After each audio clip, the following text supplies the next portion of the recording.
चारे राम की कहानी ला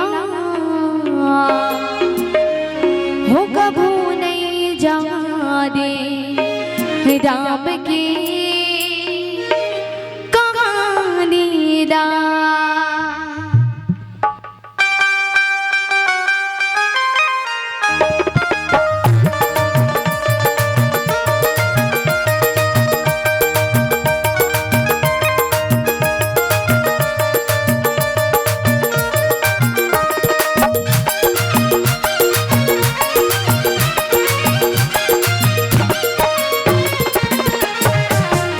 उमर बीत गई हाँ उमर बीत गई तोरो नदानी माँ उमर बीत गई तोरो नदानी माँ कभू नहीं जाने राम की कहानी वो कभू नहीं जाने राम की कहानी ला कैसे कट गई उमर तुर नदानी माँ कैसे कट गई उमर तुर नदानी माँ कभू नहीं जाने राम की कहानी कभू नहीं जाने राम की कहानी ला।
बोलिए भरत पिया रामचंद्र की जय।